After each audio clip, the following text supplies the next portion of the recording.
Hello, everybody, and welcome to Virtual Trek Con with Sirach Lofton.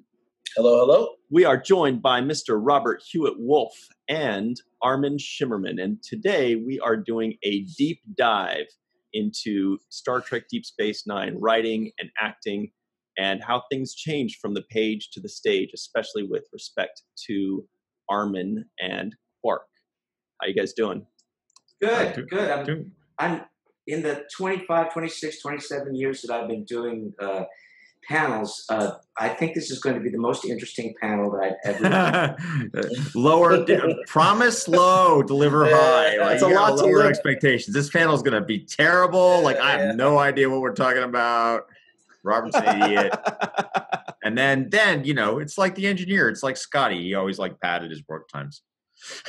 So somewhere between the most interesting and the least interesting. It's a panel. It's definitely a panel. It's a panel. Okay. So Robert actually came up with the idea behind this panel, and we all fell in love with it. We thought it sounded amazing. Robert, do you want to tell us a little bit about the genesis of this idea? Well, my thought was, I think one of the fun things about what happens behind the scenes is that every character on screen that you see is really a collaboration at the end of the day between the writers who are coming up with the words that are being said, the director who's helping shape the way the scene moves and shaping performance, but ultimately, obviously, the sort of the final word in the character is the actor who embodies that character. And great characters, I believe, are a fusion of those things. And I think Quark is a great character. But what's, I think, most interesting about Quark, when I think about Quark as a character, is that there was probably more, I wouldn't call it friction, but there was more Disassociation? Sure, that's a good word. I don't know, because I don't want to oversell it and say it was conflict or say it was like friction, but I would say that there was a larger disconnect in some ways between what we were imagining in the writer's room when we wrote for Quark and what was happening on stage when Armin was bringing his considerable skills to Quark. And I thought it would be an interesting thing to talk about just in terms of for people who are interested in that process of writing and acting and how television is made, but also who love these characters and are wondering how did they come to be? I think there's still people out there who think that every word that an actor says on stage, they make up on the spot. There's also people who believe that, the writer's just like the king, I mean, this is more these days when people hear about showrunners more than they used to. Mm-hmm. But the truth is, of course, it's collaboration. And I just think that the collaboration between the writers and Armin was the most interesting collaboration because it was probably the one where the character evolved the most from page to stage. Is that fair, Armin? That's fair. It's all news to me, but it's fair. No, it's not. It is fair. Sirach, I'm sure will agree, we get a page 24 hours, 48 hours before we have to, say it in front of the camera, and we have to make some snap judgments. We have some ideas about the character, and we take what the writers have given us, and I believe the writers on our show were a little closer to royalty than perhaps I've been on shows where you improv everything, and I hated that. I want words to be put in my mouth so that I can say something, smart. So I would say yes, there was probably disconnect, but one of the problems, and Sirach, join me if you agree with me. Don't join me if you don't. Is that we got very little input from the writers while we were shooting an episode, which would have been, in hindsight, enormously helpful. Certainly we were getting the writer's point of view from the director, because the director had his tone meeting with the writers, and they were told, how the scene should go. But then, of course, with us, with Sirach and I and the other 7, the directors rarely ever gave us notes because we were the series regulars and we didn't want to get into trouble. Right. Well, I think, it was an interesting thing. Star Trek was a very interesting animal in terms of the way writers were treated.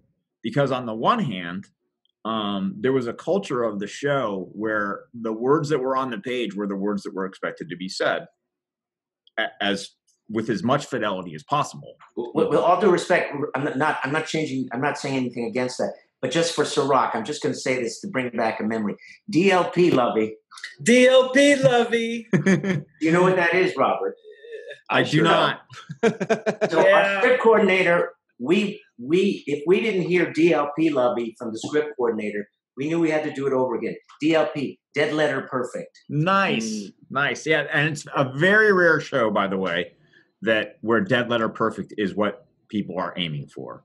And Star Trek, I think, had that culture partially because, like, a lot of the science fiction-y stuff had to be done so precisely to make the plots make sense. But I think it was just also, like, it was just the way it was. By the time I got there, it was just the culture. It was the way it was done. So on the one hand, you had this dead letter perfect culture, which again, is rare. But then the next level down was that we had an non-writing executive producer who wanted to completely control the set. And so he forbade writers from appearing on the set, from being there. On a lot of shows that I've worked, the writer is there the entire time his or her episode is being shot. And so they're there to immediately give feedback like, that, can we do that? I like that. Or maybe can we do it this way? Or this is not, and usually working through the director, then their feedback gets to the actors. That's how it works on a lot of shows. On Star Trek, Deep Space Nine in particular, we were almost never on set. We were discouraged from being on set. And so the actors never really got our firsthand impressions of how they were interpreting our words.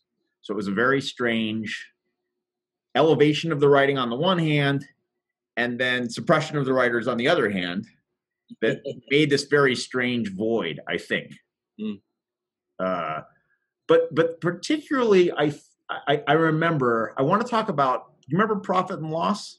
Oh, yeah. Profit and Loss. Absolutely. Profit and Loss. Season 2, Ciroc, if you'll remember, it was the one where the Cardassian lady and a couple of her students or disciples, they arrive at Deep Space Nine. Natima, exactly. Played by Mary Crosby. Correct. Terrific. So, as written, Profit and Loss was a farce.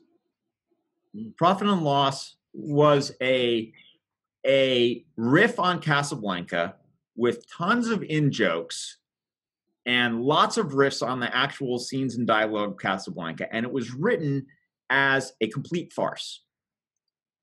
And then we started getting dailies, not being on stage, and Armin, God bless him, was playing it straight. He played the romance. He went for it. He played the drama and the romance in every scene with Natima. In scenes with Rom or other scenes, like he would play the comedy for sure. And Armin is a gifted comedic actor.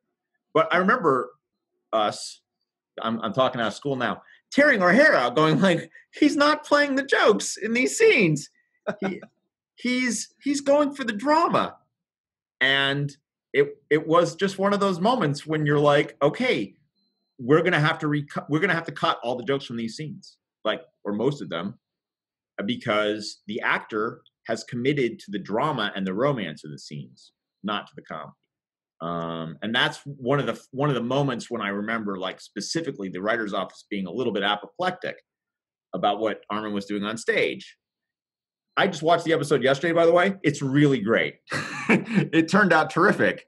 And your performance is terrific. And the way you committed to the drama and to the romance makes it work. But it wasn't what we had thought it was going to be. So I just wanted to bring that up and see what you had to say about that.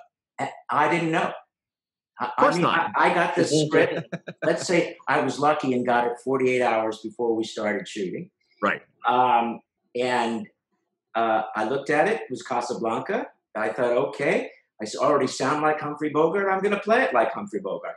And so, but no one told me that it was a farce. So, without any direction, without any tone meeting to go to, or having not participated in that part of the preparation, I just played it the way I thought I should play it. No one said to me, "No, it's wrong. You got to do it differently," which I would have been No, I mean, not say that. I was going to say would have been happy to do. I'm not sure I would have been happy, but and I will talk about that during the course of this panel. But the truth is, no one told me, and so I just thought I was doing the right thing. And I think actually for the episode, it was the right thing, to be honest. And I think it speaks to having faith in an actor who inhabits the character 15 hours a day, 5 days a week, as being the person who, in some ways, is the best judge of that. I mean, obviously, I think, look, Deep Space Nine turned out great. Maybe it would have benefited from more writer presence on the set. Maybe not. Who knows? But I just think it's a really interesting example of that, what you said, disassociation. Do you remember? So do you remember any time when you heard back that we thought you were not playing something the way we thought you should be? Yes, once, and you were there, but it wasn't this episode. And I don't want to talk about profit or loss, but I know it's one of Ryan's favorite moments. We were shooting the root beer scene. You remember Absolutely, that? One of the best.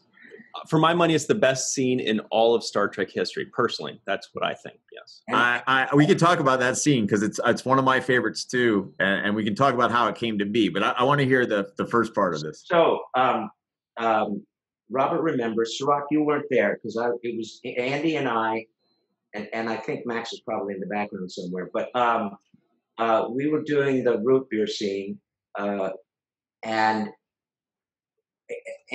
like Renee, Andy and I, and Renee and I would often get together during the weekend.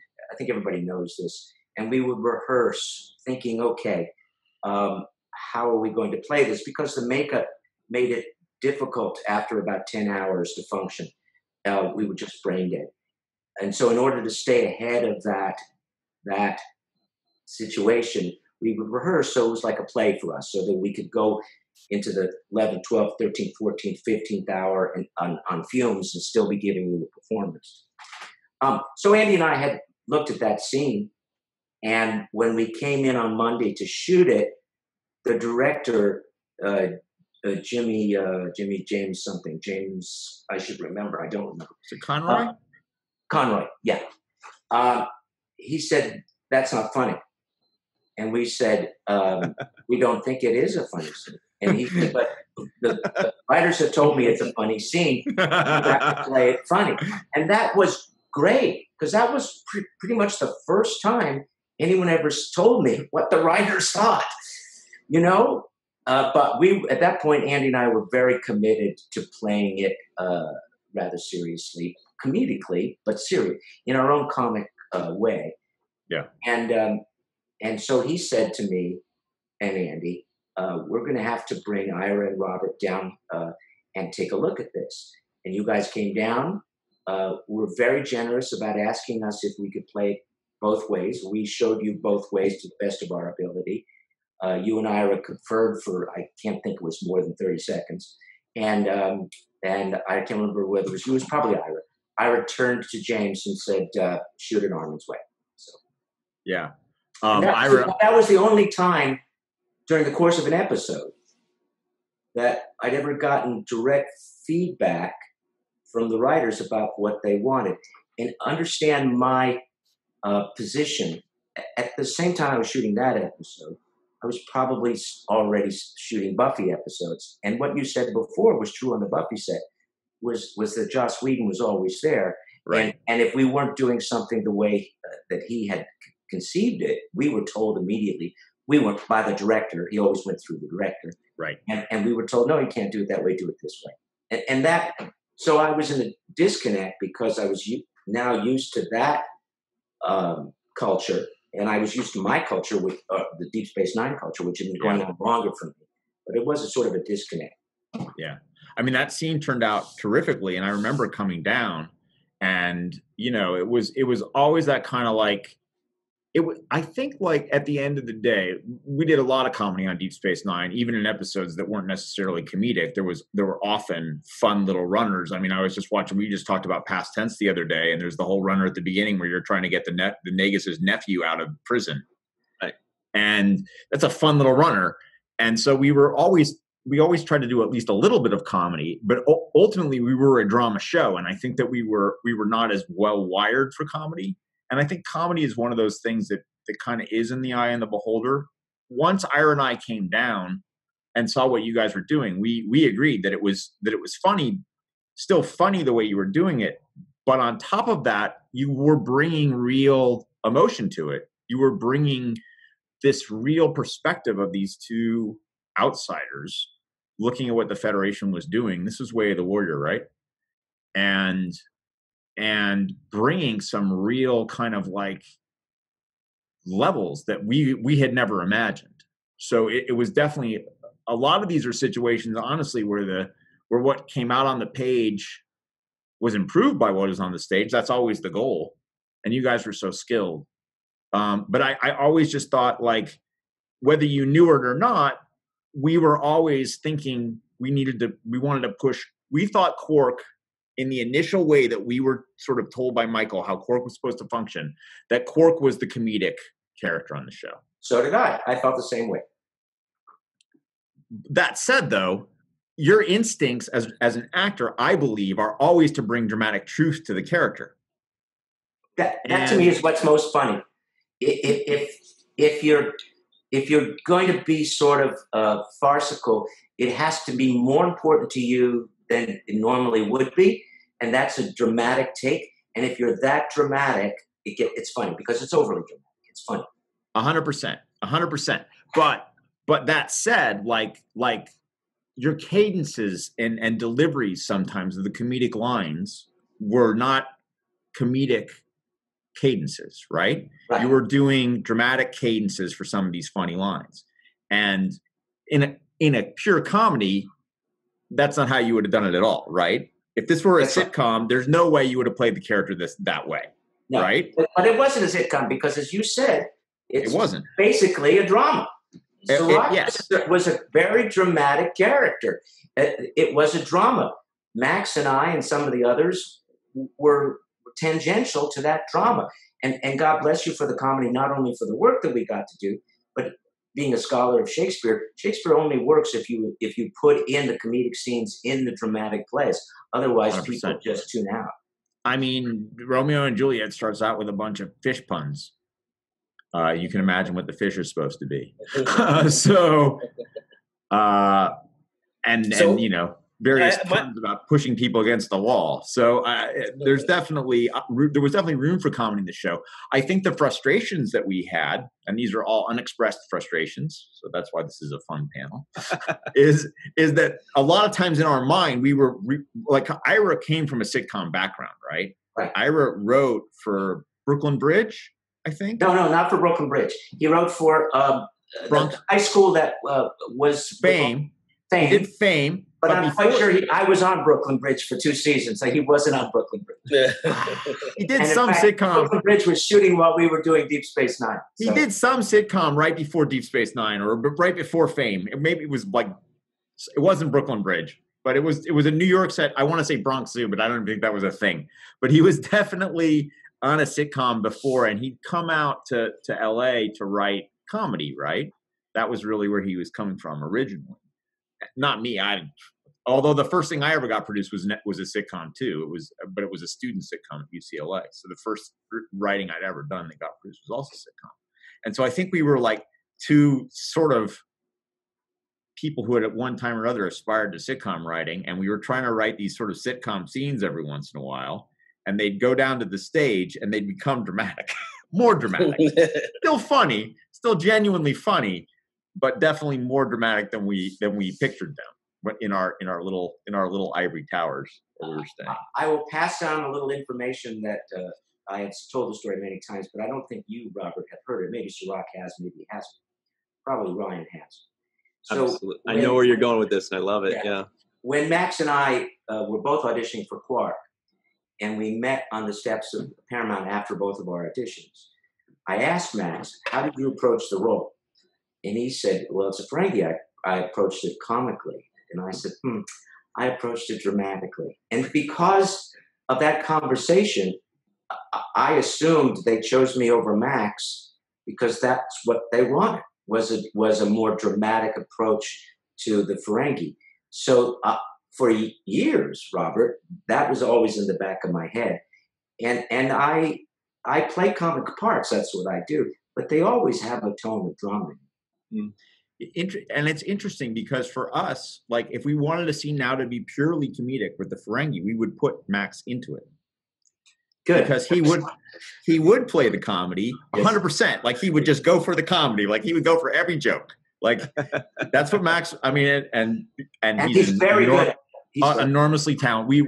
I've said this before on previous appearances. We were so blessed to have such an enormously talented cast, not just from 1 to 8, but from like 9 to 23 or whatever the heck, or 30 or whatever. All the people who came apart from it. One of the things that did happen for us as writers was like we realized that the more we wanted the scene to be purely comedic, the more it was important to put Max or Aaron into the scene, because they would just start chewing up the scenery, and the scene would become much frothier because suddenly Armin was essentially playing like not the straight man, but the straight man in a comedic team, which is still a comedian. He was Costello, you know. Yeah, exactly, exactly. You know, you were Martin, he was Lewis, I guess.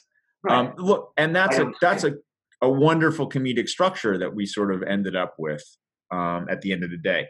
I want to go to an even like deeper, like more controversial thing, which is this. Did you ever feel that playing Quark was reminiscent to playing Shylock in Merchant of Venice? No. I've been asked that question before. No. I've never asked it, and it was never our intention, but I wanted to ask it. Sure. No, never. And ironically, because of Star Trek and the wonderful things that it has done for my life, and probably Sirach's as well, the opportunity to travel. I have been told, going to the far-flung areas of this planet, that different cultures see the Ferengi as different types of others, people that are outside of the culture.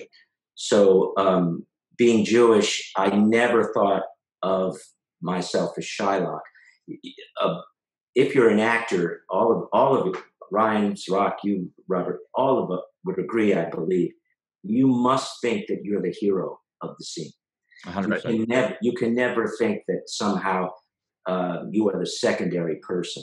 And so I always thought that what I was doing as Quark, believe it or not, was absolutely the moral thing to do.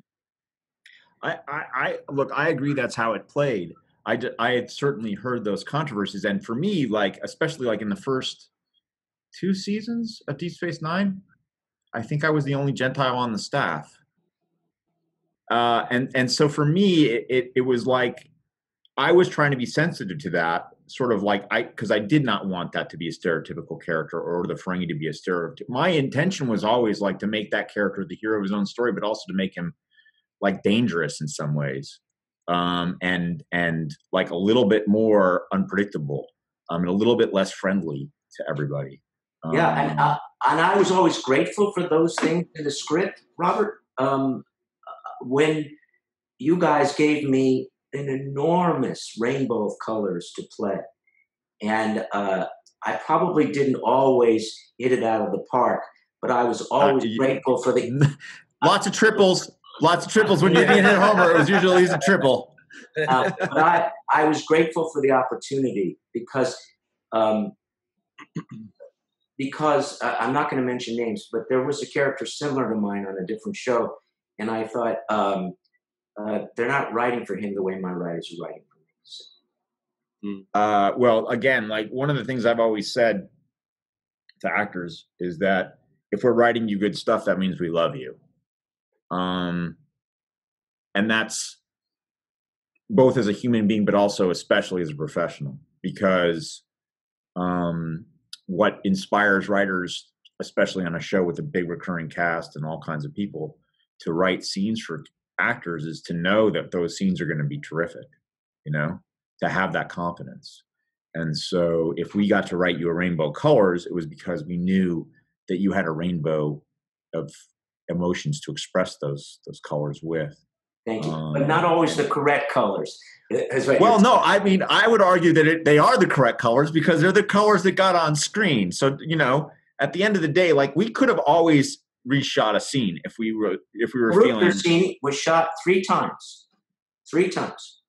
Yeah. Go ahead. Yeah, I always felt like Quark was the most clever of all the characters. I thought he was the most intelligent because he was always able to make people that disliked him like him, or have a special soft spot for his modus of operandi. So I really thought that Quark was the smartest person on the station, really. And in the episode where you have to get married, the House of Quark, I think was it? The House of Quark. The way you cleverly got out of the marriage and the way you played the entire thing, I really enjoyed the wits behind that. It's interesting. The other episode I rewatched, Armin, just in preparation for this last night, was Little Green Men, which wonderful. I've always been incredibly proud of. It should be. But which I hadn't seen in 20 years. So it was really wonderful seeing you and Aaron and Max working together in all those scenes, seeing the battle of wits between you and the human characters.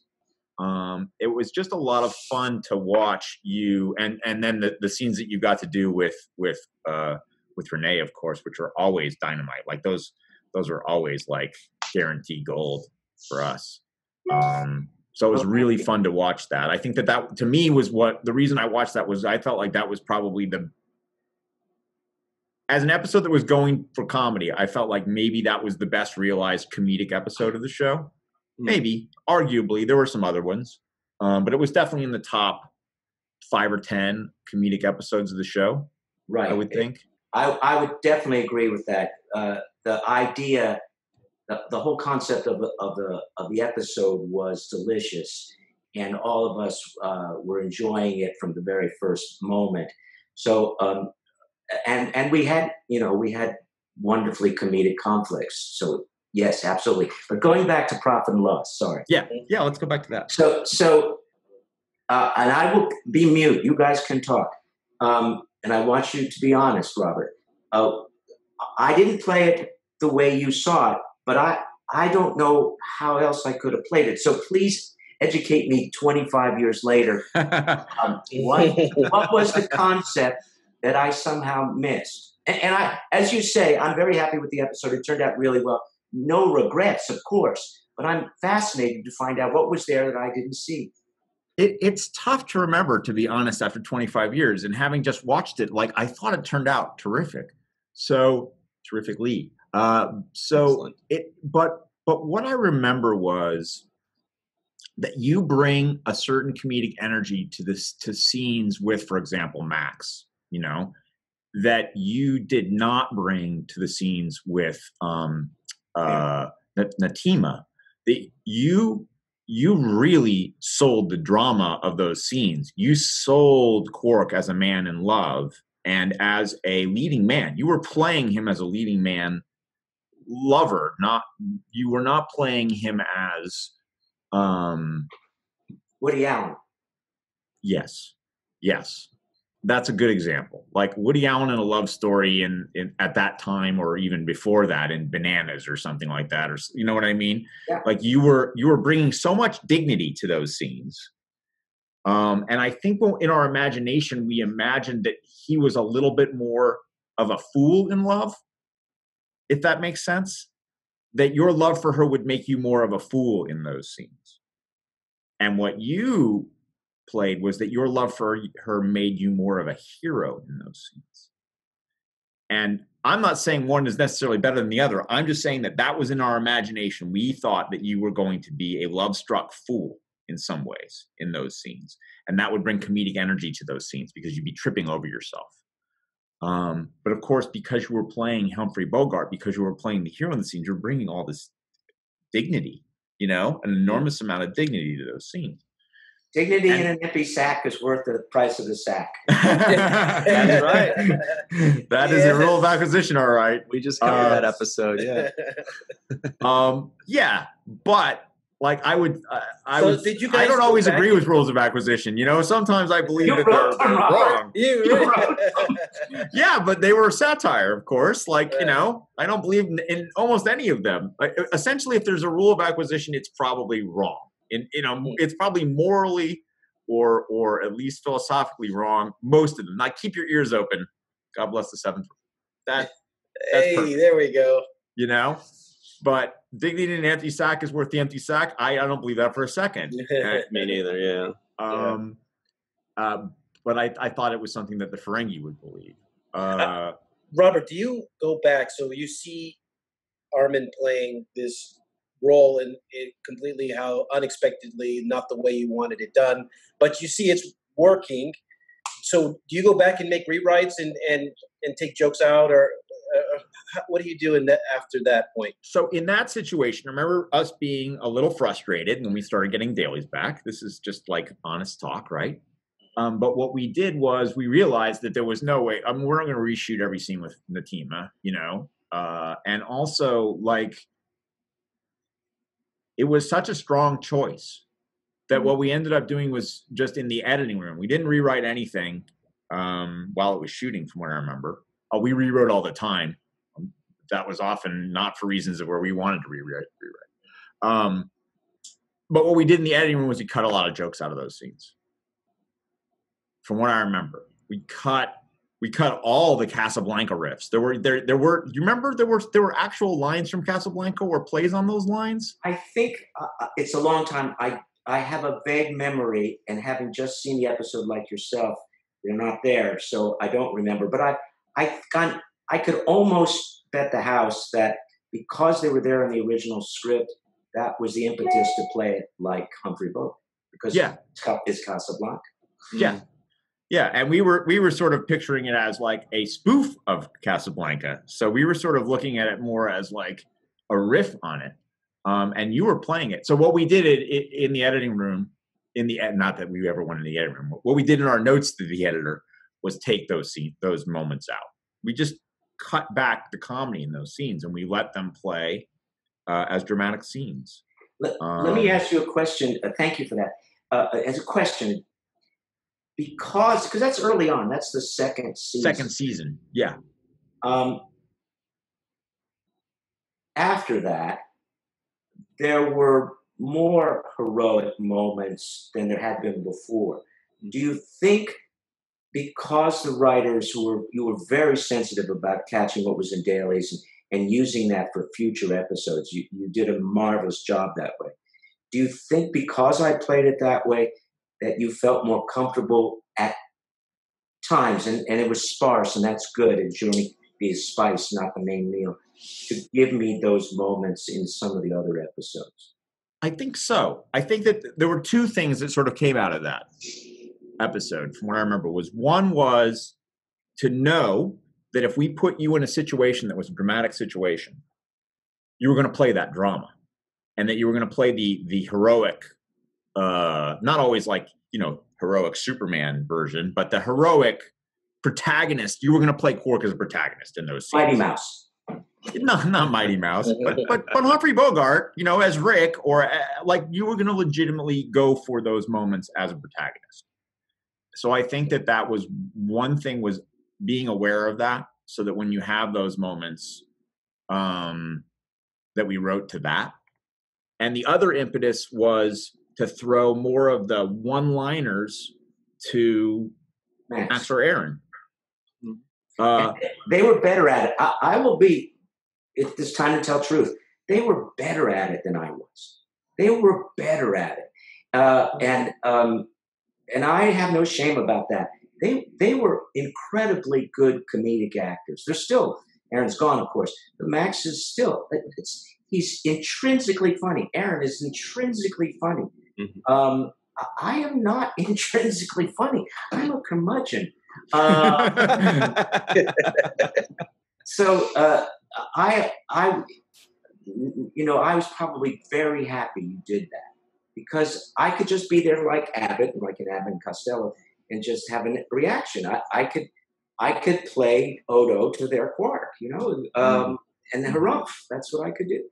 And I think that's an underrated talent for people watching comedic scenes, is understanding that the person who's giving space for the other guy to do the joke and setting up the timing and then giving the audience reaction to the joke is a comedian. It's just playing a completely different role. Again, I'll talk out of school for a second, which is on Elementary. When I was working on Elementary, watching scenes early on when I first got there, watching dailies and cuts of Lucy and Johnny working together as Holmes and Watson, and watching Lucy and knowing, like, having seen Lucy do like some amazing comedy, she can be hilarious. She can be so damn funny. And in fact, I think she just announced that she's going to be leading a sitcom coming up. Like that's her next gig, is a lead in the sitcom, which I totally buy. But watching her not do that in some of these scenes with Johnny, and from my experience with Armin, but also from having, been a little older and a little more studied, realizing she's Abbotting this scene. She's playing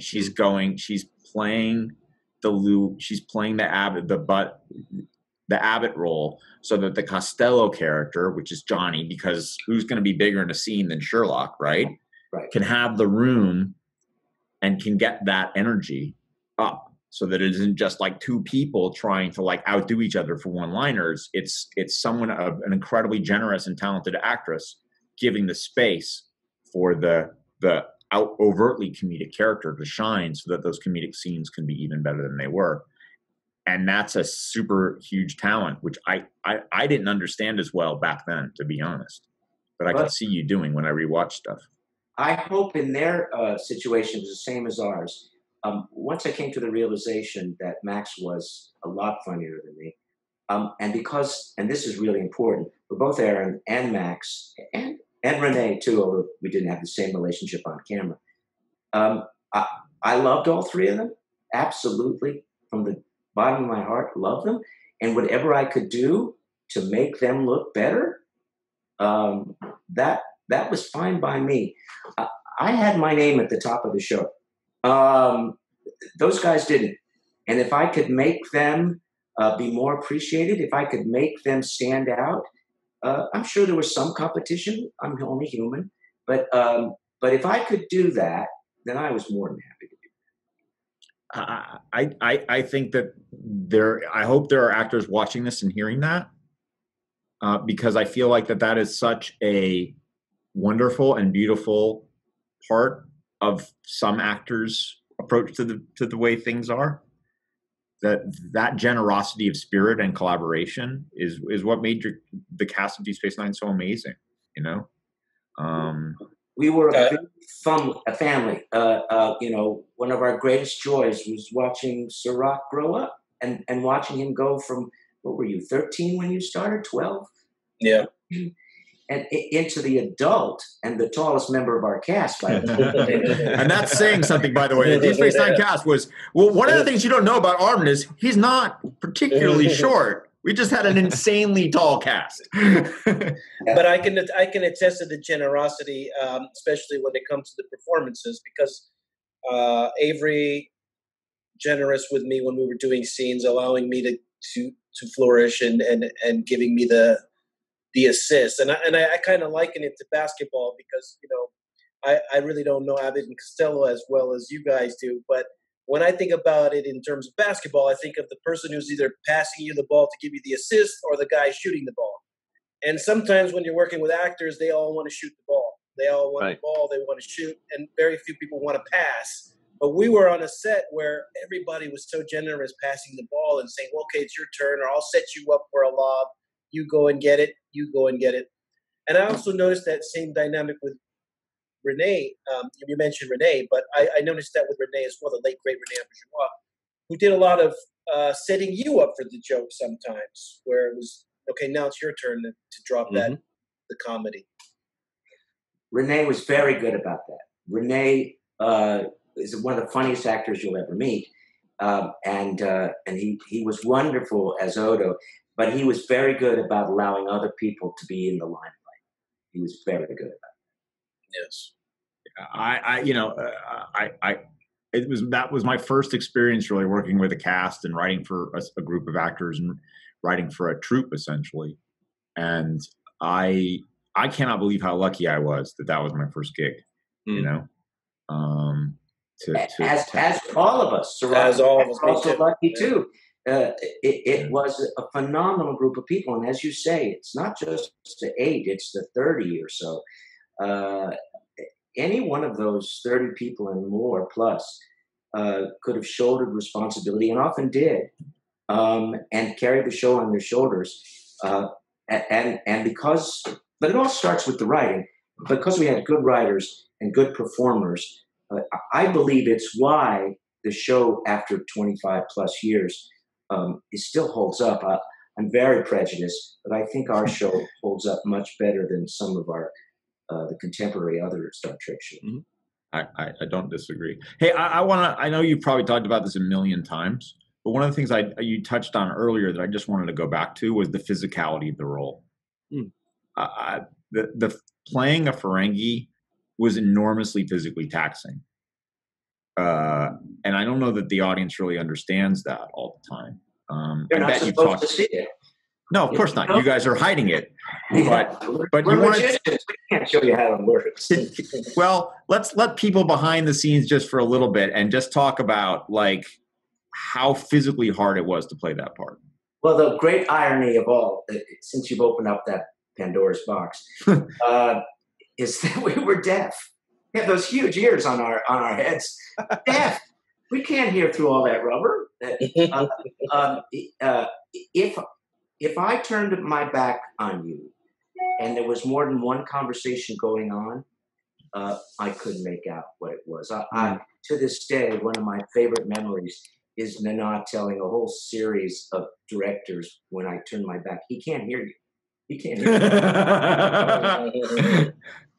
I could hear her, but I never told her that. And because my particular makeup, as opposed to Max's or Aaron's, was completely sealed, there was no space where air could come in.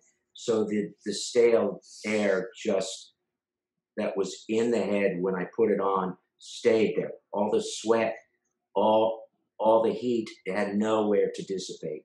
So, as I said, after about the 10th or 11th hour, I was on fumes, and it was, I'm not bragging, but it was often difficult to just keep going in the last hours of the day, because it was like having a head cold. It was just, what's my next line? Yeah. But there was dehydration, right? Too, I would expect. Absolutely, a lot of dehydration. Let me quote my brilliant wife when I complained about this one day to her. As everyone knows, I was a big Star Trek fan prior to doing the show. And so her wonderful piece of advice to me was, Armin, if you want to be a knight, you have to wear the armor. Oh, nice. Wow, that's beautiful. I don't know that this ever happened, but I did another science fiction show where there was an actor who was going to be heavy prosthetic. And before we hired him, I said, you need to call Armin Shimerman. I'll give you his number, and you need, or Andy Robinson, and you need to talk to them about what you're signing yourself up for, because you have to understand that this is going to be very physically demanding. And God bless you for mentioning Andy, because in my opinion, and I'm not trying to be humble, his was worse. I think the Cardassian makeup was the worst, right? And also had the rubber suit, the wetsuit. There was no place for him to breathe anywhere. So he had it, and the performances that he gave under all that duress was truly amazing. For years, Ethan Phillips and I would argue who had the worst makeup and who. He got to play a Ferengi once, and he said, "No, yours is worse." Yeah, I did. Yeah. Unfortunately, the actor that I'm talking about on this other show, like he quit. He couldn't do it after 2 years. And so the fact that you guys did it for 7 and 26 a year, I've always had enormous respect for that. Part of the relief, it's just going to be a strange comment. Part of the relief that I could face the makeup for 7 years was I got to go to Buffy. Because I wasn't involved in that character 24/7.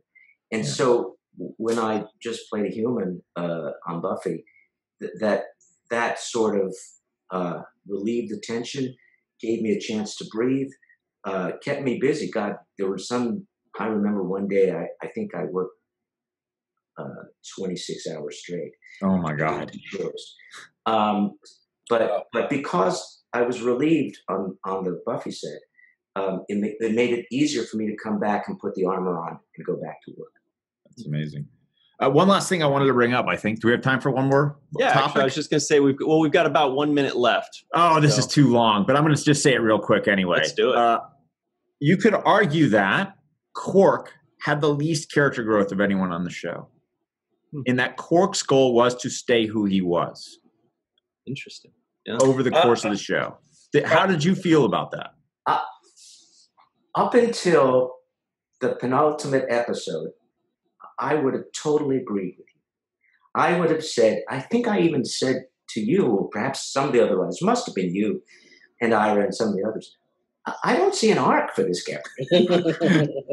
I don't, he's become a god. She's become a hero. He's going back to people. Tarak is a writer. Everybody has a huge arc. I don't see it for my character. And then in the penultimate episode, and I've just forgotten its name, where you had me going back to first stages from the first season, I went, oh my God, look how far I've progressed. So I would have agreed up until the penultimate episode. And then I went, no, look at the progress.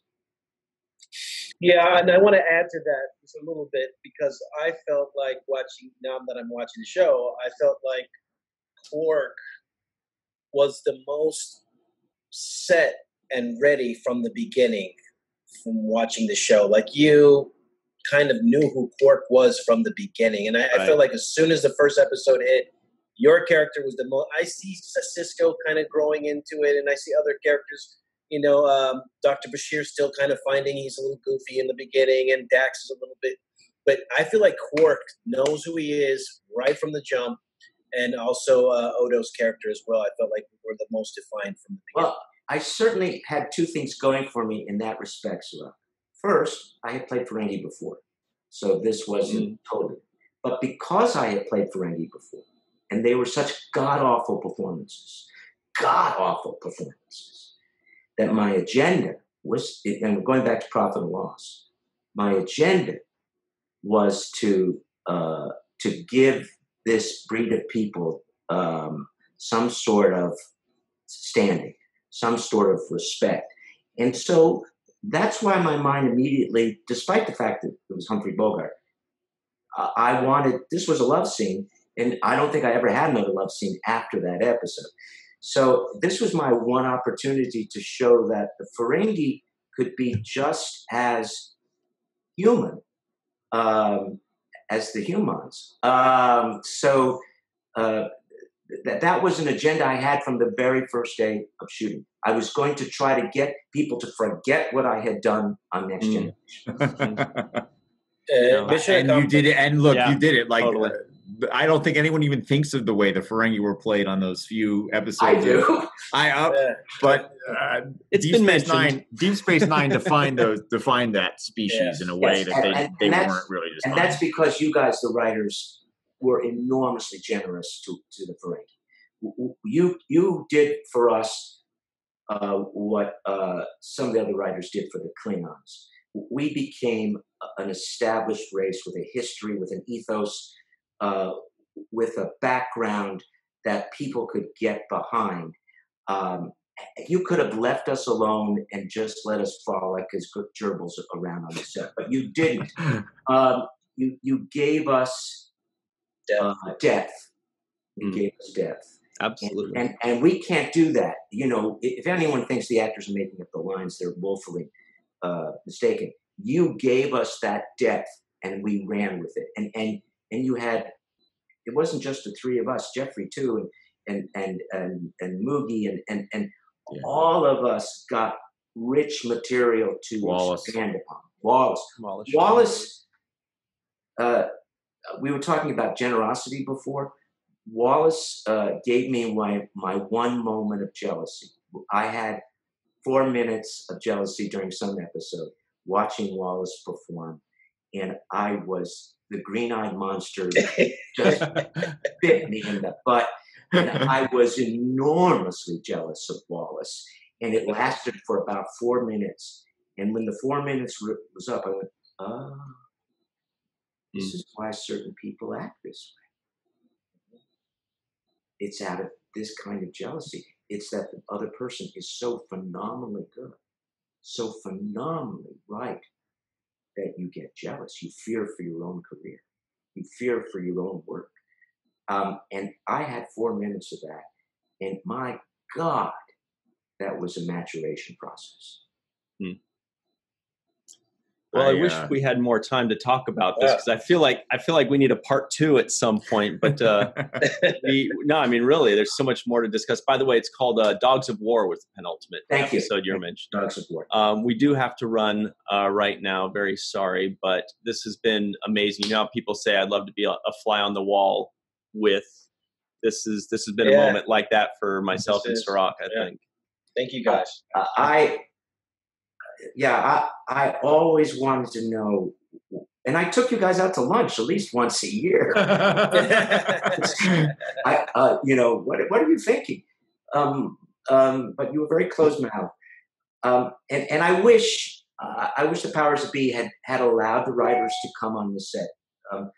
One of the great moments of our show wasn't on camera. Sirach, you were there, and I know you were there, Robert. It's when Ira brought all the writers out into the bar, into Quark's bar, and said, "Do you know who these people are?" And we didn't know who you were. Yeah, somebody, Renee Echeverria, anybody? Which one? Well, this was a Christmas skit. We can get into it, but yeah, it was a joke. We all, but to be fair, we all grew goatees and wore the exact same shirt, so we were. It didn't matter. You could have worn signs with your names on them. You didn't know who you were. We had no idea who you were. I remember that. And I, for one, always thought that was wrong. I thought the writers should be speaking to the actors. I understand in TNG there were problems. But from what we all discussed today, and we all know from our history, those kind of ego problems, there may have been some, maybe, but for the most part, our people were willing to learn. We were there to learn and to give everybody the best performances, and I'm sure the best writing that we could. That was our agenda. We weren't interested in having a good time. People always ask us, you know, what were some of the practical jokes? And we look cross-eyed. We go, that's not our set. No, it wasn't the writer's room either. It is the way the show was made. I think that the thing that, I wish that there'd been more communication, less disassociation, as you said. But I think at the end of the day, you watch those episodes, and the writing sings because the acting sings, and the acting sings because the writing sings, and it's this beautiful thing that things worked in harmony. And even when the things that were coming out from the set weren't what we expected, they were wonderful. They were terrific, and the show holds up because of it. I think, having watched a couple episodes just yesterday. I think you're right. Thank you. But without kissing your butt, because there's no reason to. But it all starts because I'm a writer, because you're a writer, because everybody's right. If it's not on the page, then there's nowhere to go. That's not on the page, not on the stage. Yeah, there's nowhere to go if we don't have a blueprint, we don't have a building. So, but believe me, I've written plenty of scenes for less talented people in the ensuing years. Not that that's the rule. It's occasional, and every time it happens, I think back to knowing with dead certainty, 100% certainty, that every single person we were writing for was going to deliver, and that. And if the writing is good, it's because you guys inspired us to be that confident in the writing, to take chances, to push things, to take things to another realm, to write real dramatic scenes for a character like Quark, to know that you could give an entire episode to Jake, an 18-year-old actor. We could give you an entire episode, and you would deliver it, and that's a rare and wonderful thing. So thank you. Thank you. I'm glad we got to talk about this after all these years. Only 25 years. Yeah. But we hope to have both of you back sometime. This has really been great. You guys are just always so wonderful to talk to. You bring so many things to the table, so many things to talk about. There's always so much more when you do start talking. There's more things that we want to discuss from there. So thank you guys very, very much for joining us. I will leave it to Robert. Anytime all the four of us want to get together and do that, I'm always up for that, because I'm fascinated to find out what I missed. And I admit to missing stuff, and I want to know more. You can't do anything about it. It's set in stone. But I'd love to find out what I missed. Stay tuned for part 2, ladies. I know. My gears were already cranking. I'm like, all right, I'm going to look for IMDb for a written by Robert Hewitt Wolfe and a Quark episode somewhere in there. We'll do this again, I'm sure. It's always, I think, look, the show was made out of love, and that I feel like it always comes out when we get together. So thank you. And it's been how many years, Robert, since I've seen you? I feel like I ran into you somewhere at some point, like maybe 15 years ago. But because I don't do the conventions that much, I don't get to see people the way that other people do. So I'm trying to do more of these things so I get to see people, because I miss everybody. Well, it's always good to see your face. And how's your family doing? I asked. Good. Celeste's great. We have a new puppy, and we're both healthy and happy and all that good stuff. And you guys are doing good too, I would hope. We're fine. Kitty, as you may or may not know, runs a theater in Los Angeles. So she's busy doing that. We don't have a puppy. We have an old dog. But we're very happy with her. And it is great. It's great to see all of you. It's great to see you. And Robert, 15 years, it's gone like that. So. I know. It's too long. It's too long, man. All right. Take care. All right, guys. Thank you very much. All the best. And everybody at home, thank you for joining us. We'll see you on the next one.